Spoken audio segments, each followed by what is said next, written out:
अपने हिंदुस्तान के जब्बार बहादुर, हिंदुस्तान के सच्चे सिपाही इस देश के लिए एक एक कतरा खून दे करके लाशों पर लाश बिछा करके चले गए।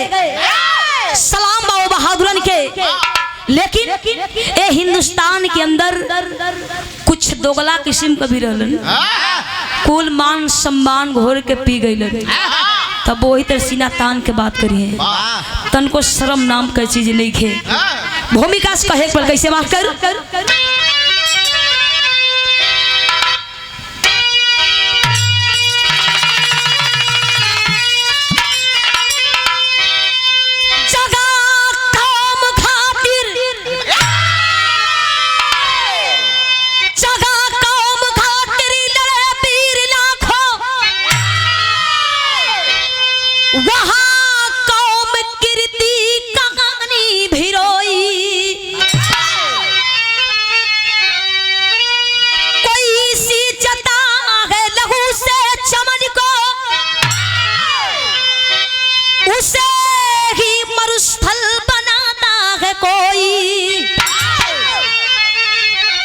मेघनगर में थी एक छत्रानी बुढ़िया, हरिवंश यदुवंश बेटे यद सुंदर, मर्यादा कायम रहे कुल के बेटे, चेताती थी बुढ़िया बेचारी नजर भर।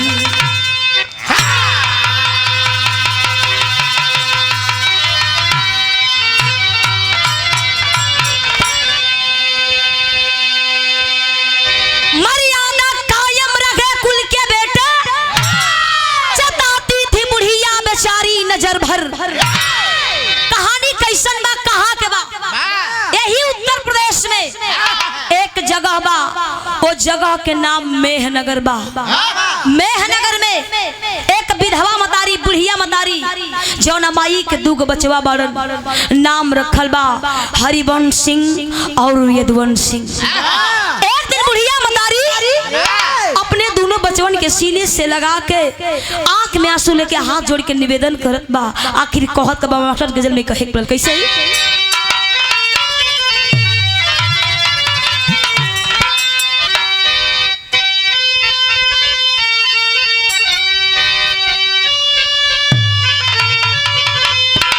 एक गजल के गुरुजी आप लोगन के आदेश रहे तब भी गंगा शैल में गौर रही, आप लोगन के आशीर्वाद बहुत मिलल। कैसे?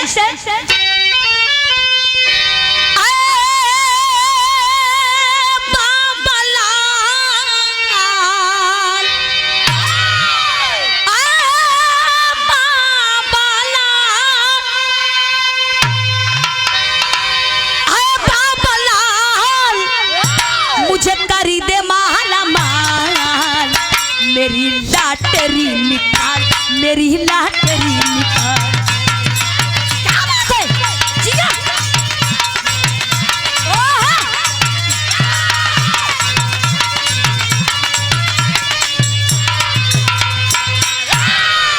लेकिन बुढ़िया मतारी अपने दोनों बचवन के लेके आंख में आंसू लेके कली है बेटा, हमरे दूध के कसम बा बेटा, कभी मान सम्मान पर दागी मत लगे दी। आखिर कहलिए कैसे? ओ गाना गल, ओ गाना गल, अरे हो गाना गर जी, कभी भूल ना तू फल, बेटा दूध वाला, बेटा दूध वाला कर। क्या बात है? जिया।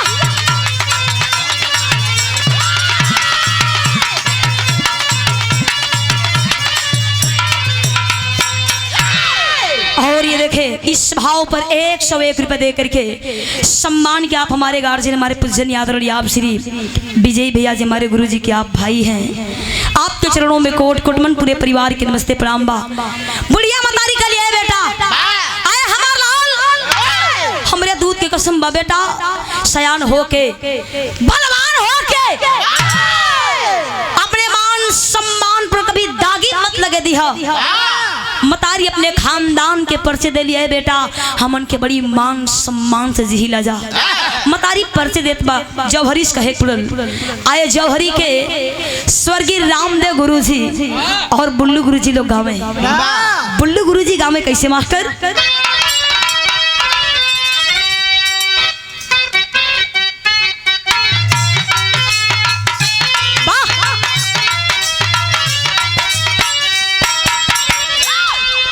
बुढ़िया मतारी कहे कैसे?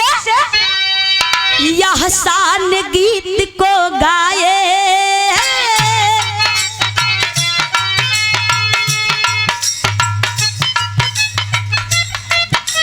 और ये देखें ये 101 रुपए देकर के सम्मान आया है हमारे पूजनी गुरुजी स्वर्गीय बेचन राजभर गुरुजी की आप बिटिया आदरणीय आप श्री सीमा देवी, ये आपकी ओर से स्नेह भरा सम्मान आया है।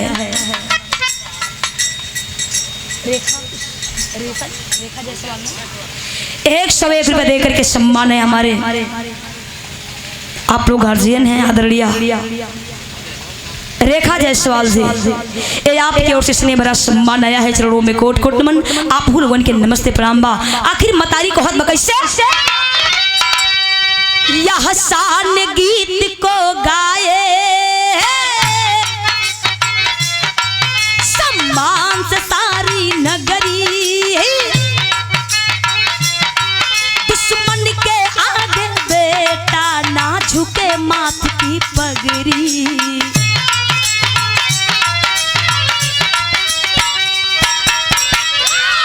समय बीतल तब भइल का कहे के पड़ल, धीरे धीरे दोनों की आई मद मस्त जवानी, हरिवंश सिंह की चर्चा वीरता की बड़ी कहानी।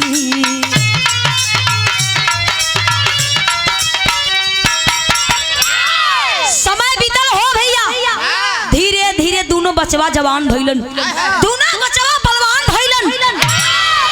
जौना में हरिवंश सिंह का वीरता का चर्चा बा, ललकार बा, ई चर्चा दिल्ली तक बा। तब भइल का कहे के पड़ल, औरंगजेब दिल्ली से तब मेघनगर में आया, हरिवंश सिंह के आगे दोस्ती का हाथ बढ़ाया।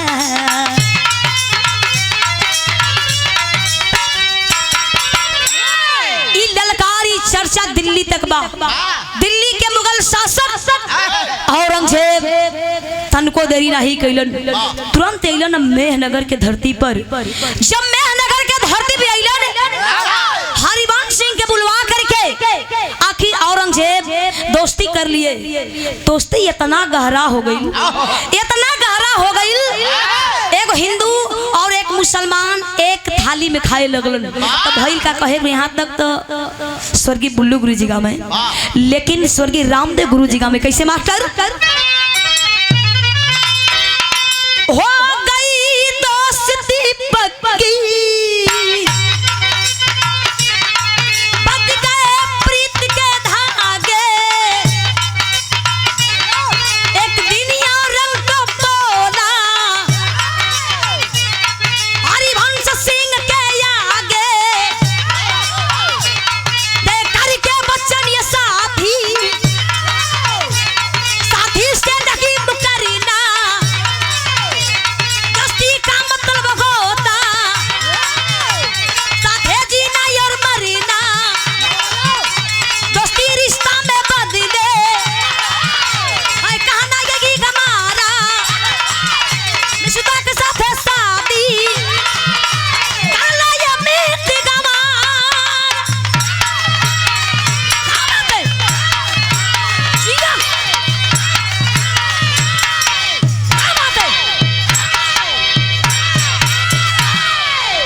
आखिर औरंगजेब दोस्ती कर लिए। दोस्ती इतना गारा हो गई कि एक हिंदू एक मुसलमान एक थाली में खाए लगलन, एक दूसरे के बिना जी नहीं पावे। धीरे धीरे समय बीतल, औरंगजेब हरिवंश सिंह के इतना एकांत में ले गई, एकदम सुनसान जगह पर लेके गई। कलश की अय हरिवंश, अय मीत, एक बात कहल चाहत बनी। औरंगजेब कलन की हम अपने दिल के बात कहल चाहत बनी। हरिवंश कलन की अय औरंगजेब, कलन क्या है औरंगजेब, तू कहल का चाहत हुआ? औरंगजेब कहे लागल कि हमार एके गो बिटिया बा। कलन की तब देखा औरंगजेब कहत हरिवंश से, कलश के हमारे एके गो बिटिया बा, हम चाहत बानी ना, गुस्सा तो ना होई बा, हम चाहत बानी कि तू हमारे बिटिया से बियाह कर लो। जब इतना बात हरिवंश सुनी, बाप रे बाप, गुस्सा में आंख लाल लाल हो गई। डांट करके बोल दिए, कलन का औरंगजेब तू पागल हो गया है? अरे तू मुसलमान, हम हिंदू, और तुर बिटिया से बियाह करी, पागल तो ना हो गई बड़े। औरंगजेब को काहे गुस्सा होत बड़ा? हरिवंश कलन की कान खोल के सुन ले, कलन की कान खोल के सुन ले, हमार शादी हो चुकल बा, बड़ी खूब सुंदर दुल्हन हमारे घरवा में, लेकिन ओकर बतिया सुन के जनाए उनके काट मार देले बा। गीत लागल मास्टर, गीत कवन बा?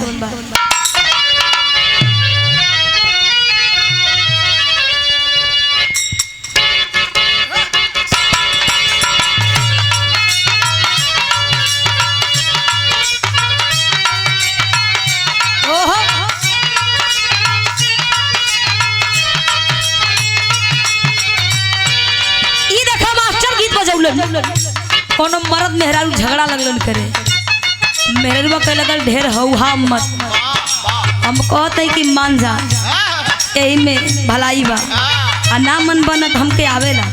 वो मेहरारूआ कहे, कहत कैसे, जब करिए बलम तकरार,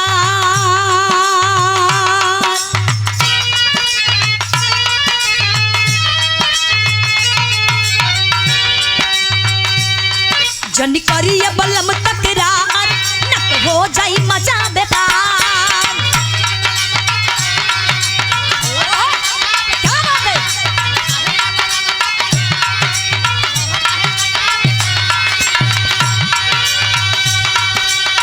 केतनो बलई बनाया विराजम,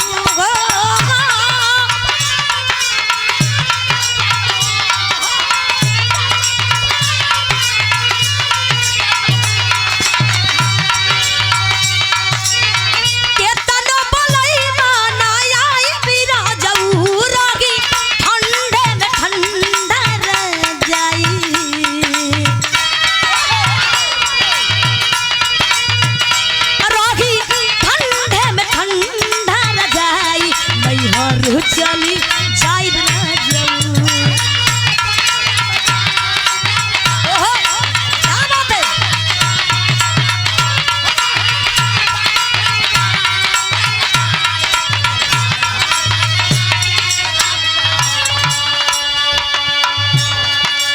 हरिवंश ओकर बतिया सुन के कहन कि साला पागल हो गइल बका।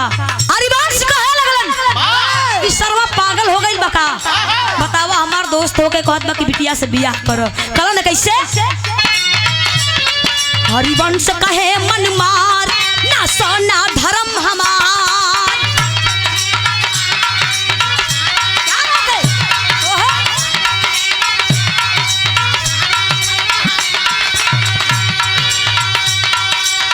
कैसे करी शादी बालचारी मीतऊ हो,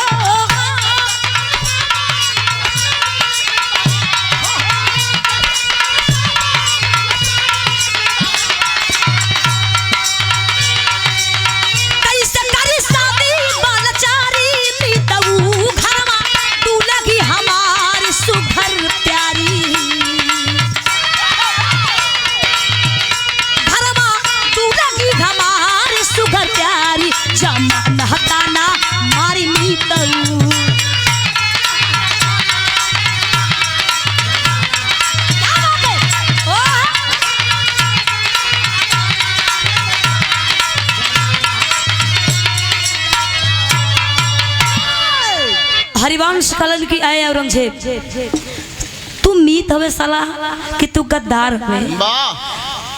एक तो दोस्ती कैले, इतना गहरा दोस्ती के एक थाली में खाए लगली जा। आयब कहत हो कि बिटिया से बियाह कल, हम तोर बिटिया से बियाह कल, हमार इतना चर्चा बा, इतना ललकार बा, और हमार माई अपने दूध के कसम दे के गई बा कि बेटा ऐसा काम मत करी हो कि अपने मान सम्मान पर दागी लगे, हम ऐसा काम ना करब। और ये देखें, ये दो सब 1 रुपया दे करके सम्मानित आप हमारे बड़े भैया और हमारे गुरु जी के आप सुपुत्र हैं बड़े भैया विशाल राजभर जी, आपके चरणों में कोट कोट नमन, आप लोगन के नमस्ते प्रणाम बा। हरिवंश कहे लगलन, कान खोल के सुन ले, ऐसन बात आज बोल दे फिर कभी भुला के कहिए मत।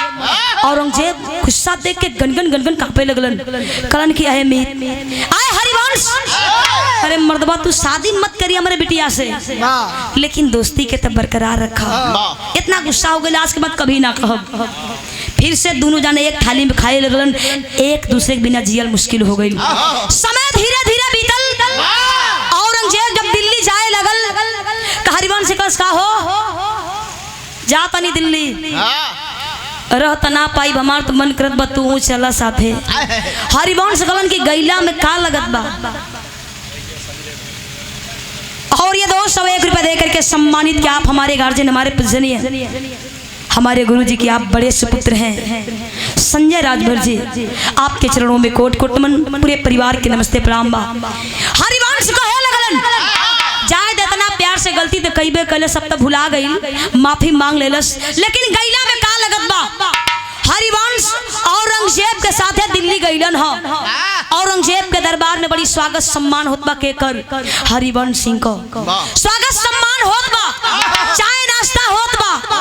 तब तक एगो घटना घटल मास्टर, गीत लागल, गीत कवन बा।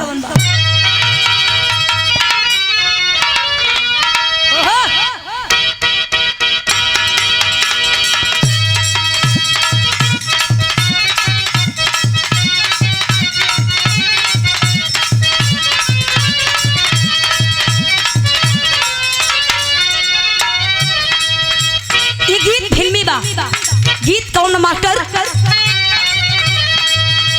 नीलो तो तुम तो हम घबराए, नीलो तो आंख छुपाए, हमें क्या हो गया है, हमें क्या हो।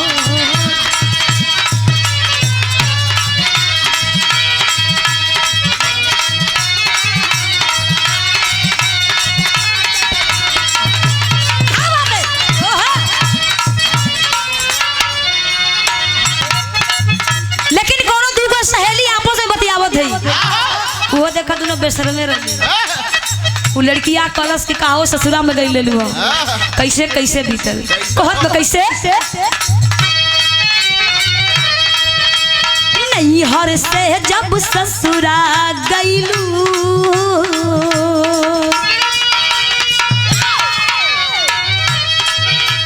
नहीं हर से जब ससुरा गईलू, ओ बजे दिया बुतैलू, भतार संग काटा कैलू, भतार संग।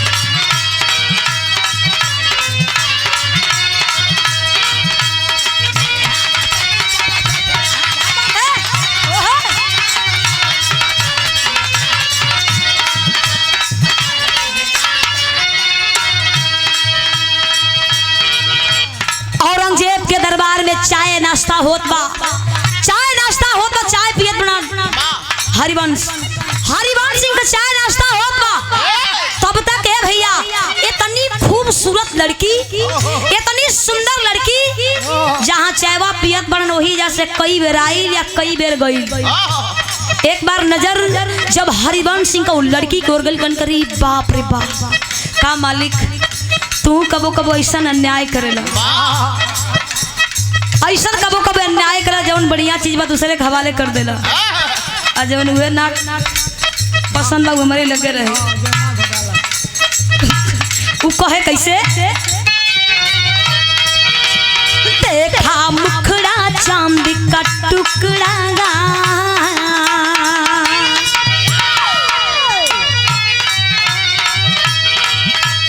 देखा मुखड़ा चांद का टुकड़ा, आशिक हुआ दीवाना, जमाना क्या करेगा, जमाना क्या करेगा।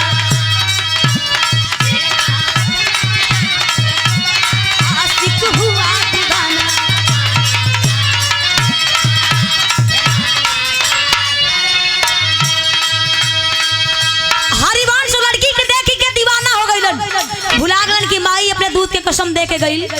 औरंगजेब के बुलन कलन की सुना ई के ह यावत बाड़िया जात बन के परिचय।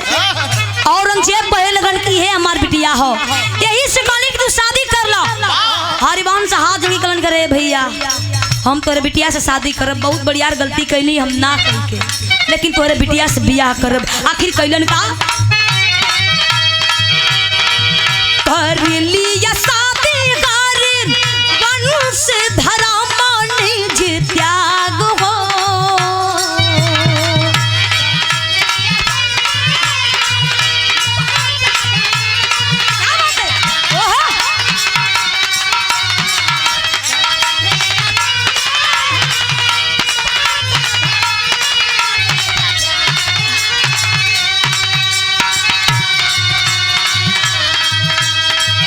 धीरे धीरे दिल के बुझाया लागल धा धा का त्याग हो।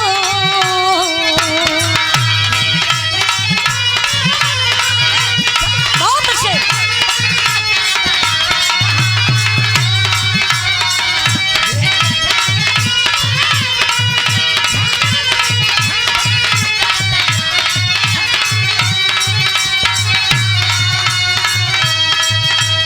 नहीं दीवानी बस में जवानी जल पागल परवाना। जमाना क्या करेगा, जमाना क्या करेगा।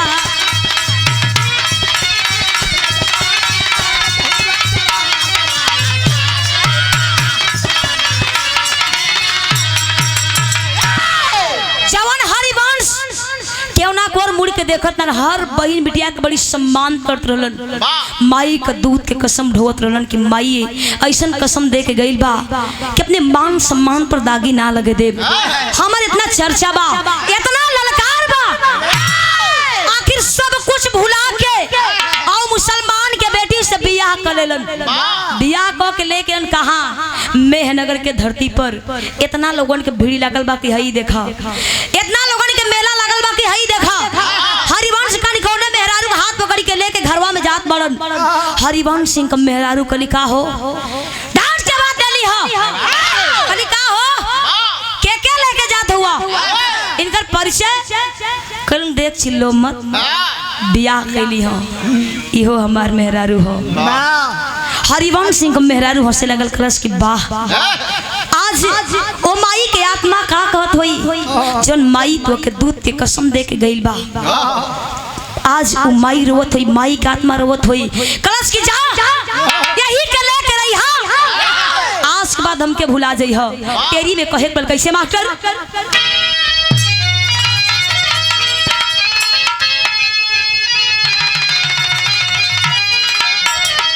अरे छत्रानी बोली करके गर्जना, छत्रानी बोली करके गर्जना, पानी के बीच पत्थर ना होगा पानी अरगो पानी अरगो पानी। सुना कान खोल के लेके ही करैया हम द्वार घर छोड़ के जात बानी। आज के बाद कभी वापस ना आई।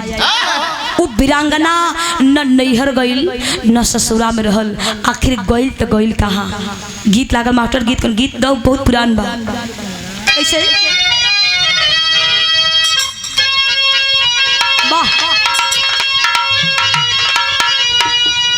गुरुजी के गीत बा कैसे मास्टर पिया परदेसिया नभावे अंगनावा अरे बिरगी बनली बासे जारी अरे मोरी उड़ी उड़ी जाले अचरिया।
जाकर जंगल में रहने की रोवत बाड़ी, जाकर जंगल में डेरा डाल दली, कली की मर जाई लेकिन कहीं वापस ना जाई।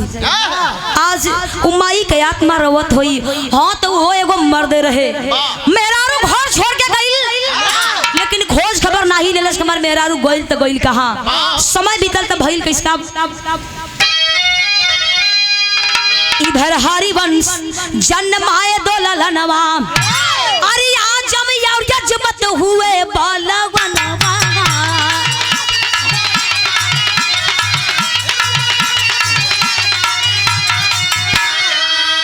हिंदू नर नारी पर कर जुर्म भारी, अरे बुढ़िया मतारी के पाप जरा रे बरी मांगिया के सेनुरा।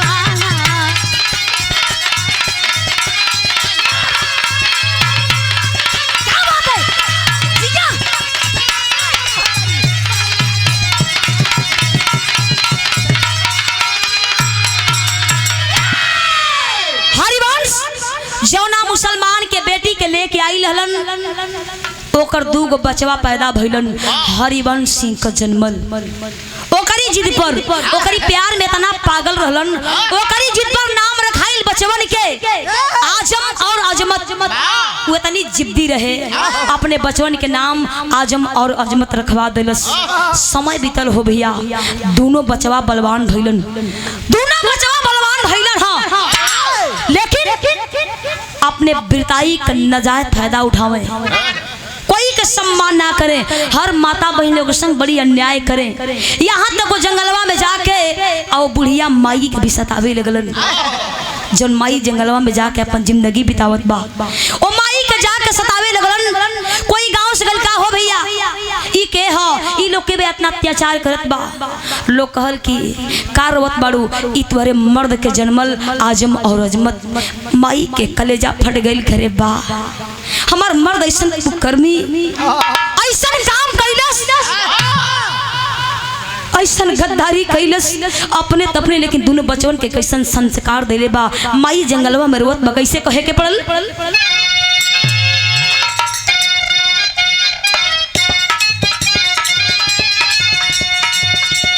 ये होगी पुरान बा, कैसे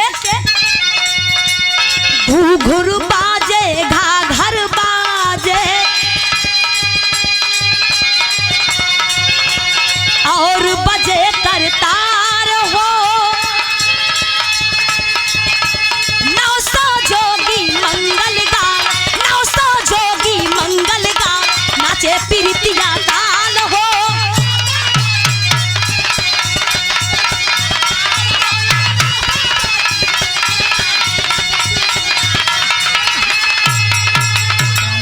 लेकिन जंगलवा में माई रोवत बा, छाती पीट पीट के बारे मालिक ई कैसन अन्याय मेरे संग होत बा। कहत बड़ी कैसे, अरे छत्राहनी के मन में गलानी,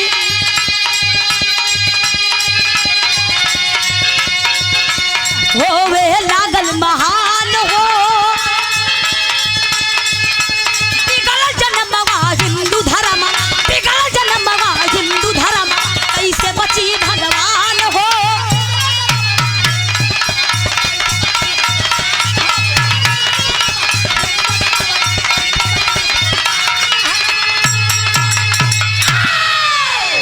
जंगलों में भैया माई लाचार होकर सहाय होकर दोनों बचवन के अपने गोड़वा पर गिर के, वो दोनों बचवन के गोड़वा पर गिर के रोवे लगलस, कहे बेटा आए आजम आए अजमत, अरे बेटा हम तोर माई बनी। दोनों बचवन ललकार में कैसन माई, क्या कर माई हमन का नहीं जा जानत। माई कहलस बेटा तू लोग के गलती नहीं खे, वो हरिवंश की गलती बा। ऐसा संस्कार देलस, अपने तक कुकर्म कइबे कैलस, लेकिन ऐसा संस्कार ना देवे के चाहिए। वो माई की आत्मा रोवत हुई, माई रोवत बा, कहत बा कैसे,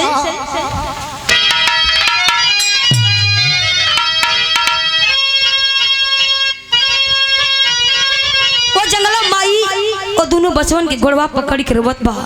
गीत से बढ़िया भाव में कहे पर कैसे,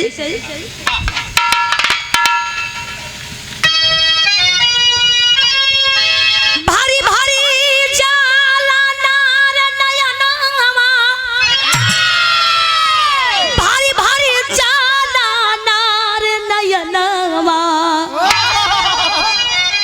भारी भर जालना दयापन बनल या जब गनवा नयनवा भारी भर जालना।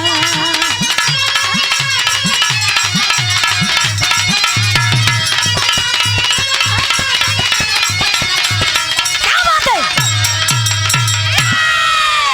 माई कलश की बड़ी बर्दाश्त के लिए जंगलवा में माई अपन आंख के आंसू पोछलस, कलश की बड़ी बर्दाश्त के लिए मर्द अन्याय कैलस, घर त्याग देली।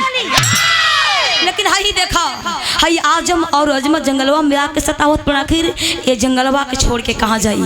माई कलश का बमई के करे के कुछ होई। जंगलवा में एगो गांव से भाई गलन कलन के भैया माई कहे लगल के भैया हमारे एगो काम करा, एगो राखी लिया दो आ जवन कहत बनी ए बतिया के लिख दो और हम जहाँ चाहत बनी भैया ये चिट्ठिया के और ये राखी के भेजवा दो। माई जंगलवा में से राखी या पत्र भेजावत बा, आखिर कहाँ भेजोलस कहे के पड़ल।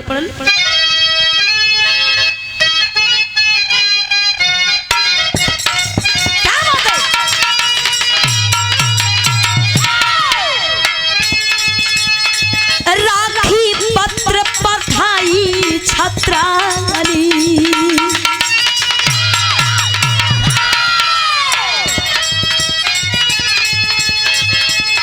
राखी पत्र पठाई छत्रा नी बघिनिया हो गलनिया कैले शिवाजी सनियाना।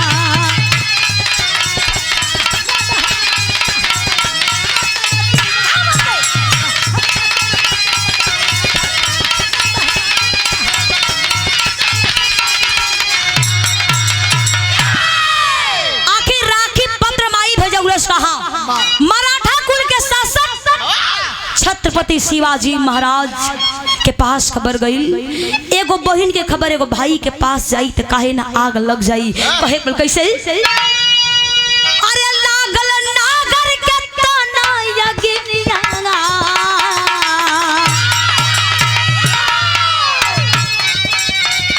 जो है राग धर्म के बहनिया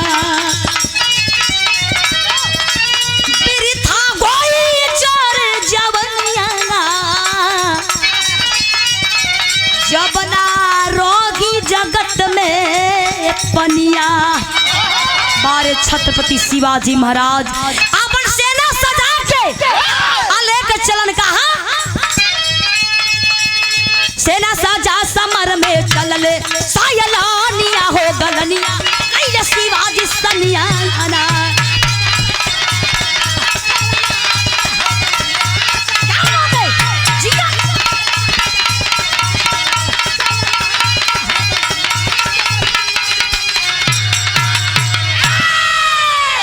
आजम और अजमत कई मजाल छत्रपति शिवाजी तनुका देरी नहीं कैलन, अपन सेना सजा के और बहिनिया के राखी पत्र पौलन ह सेना सजा के लेके गईलन। कहा मेहनगर के धरती पर इतना भीड़ इतना लोग आइल, सब लोग हाथ जोड़ के गन गन गन गन कापत बकलस के मालिक आप जहाँ साहिल बनी जाई।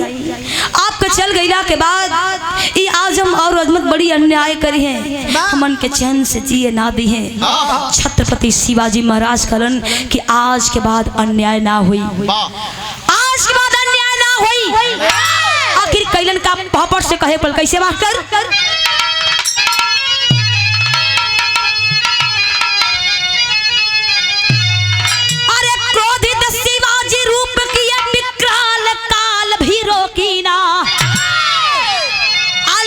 शरण मंडल हो जाए लाल काल भी रोकिना।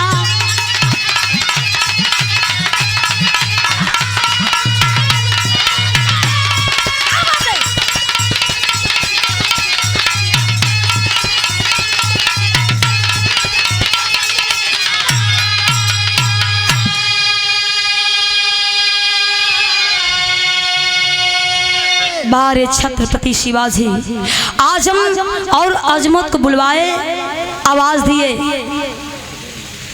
बड़ी सम्मान से समझावे लगन, कहे बेटा दुश्मनी दुश्मन के संग कैल जाला, अपने लोगन के संग ना।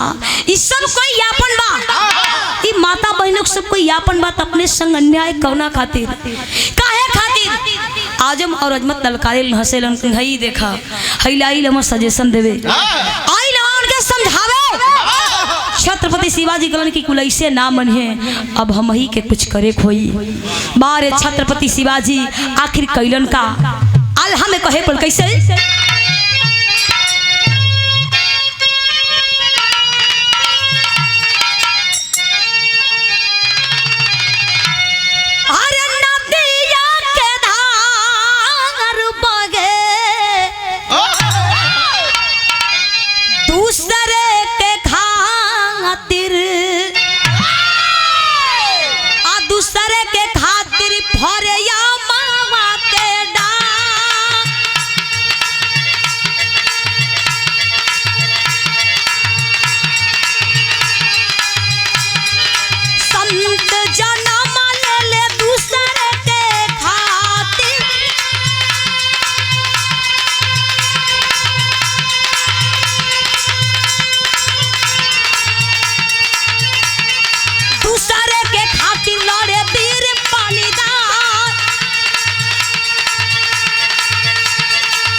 कोशिश कैलन आजम और अजमत माने के तैयार नहीं खन ललकारा लगलन छत्रपति शिवाजी कलन की ऐसे कुल नाम बने तलवार खींच के निकलन माई दुर्गा के जय जयकार लगौलन दौड़ा के आजम और अजमत के गर्दन काट देलन वो दोनों हुन के गर्दन मुड़िया लेके अब माई के समनवा लेके चलन जौन बहिनिया वो जंगलवा में से राखी पत्र भेजले रहे वही के सामने लेके चलन माई देखे के रोवे लागल पीछे हटे लागल कलश कुछ भइल लेकिन आपन खून खानदान रहलन लेकिन अन्याय कब तक बर्दाश्त करी बड़ी बर्दाश्त करी लेकिन बर्दाश्त ना भइल भैया बहुत तू बढ़िया कैला छत्रपति शिवाजी कलन की देख बहन तोरे कहले पर हेतना लोगन के संग अन्याय भइल हम और सब बर्दाश्त ना भइल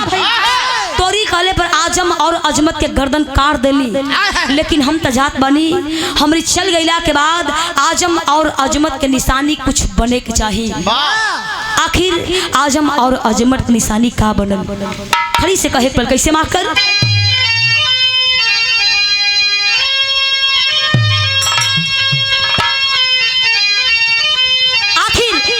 आजम और अजमत के निशानी का बनल कहे पर कैसे माफ कर बड़ा भाई आजम रागल यल बेलवा जेकर नाम पर बनल बा आजमगढ़ जिला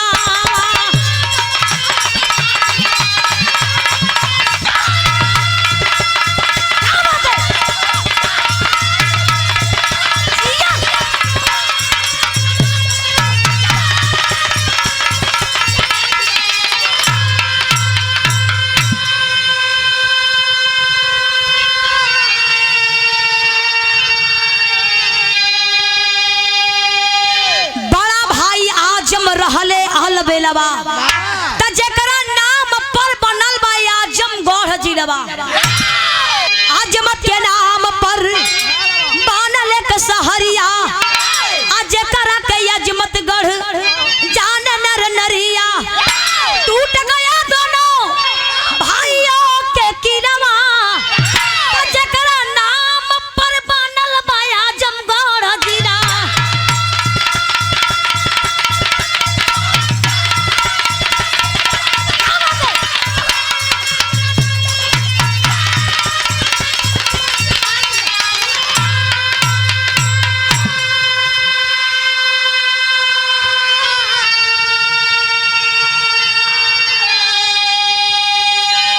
वही आजमगढ़ में अजमत के नाम से जियनपुर के बगल में अजमतगढ़ शहर बनल बा। आप लोग जानत बानी, लेकिन जौन कुकर्म कैलस हरिवंश ओहू के निशानी कुछ बनल वही आजमगढ़ में हरिवंशपुर मोहल्ला बनल। आ जहाँ उमाई उरानी जंगलवा में जाके अपन जिंदगी अपन समय बितावत रहली, उस जगह के नाम रानी के सराय पड़ल। धरती पर ऐसा ऐसा लोग रहलन, हम पहले बतौनी देश के जवान अपन खून बहा के अपने देश के आजाद करलन, अब ही शहीद होत बाड़न। लेकिन हिंदुस्तान के अंदर कुछ दोगला किस्म के भी बाड़न, कुछ हो जाई लेकिन सीना तान के चलिए बात करिए, कोनो शर्म है नहीं। अपन चाल ना छोड़ियो। आखिरी भाव कहे कुल कैसे, गुरु बिहारी गुरु रमन श्यामा समरू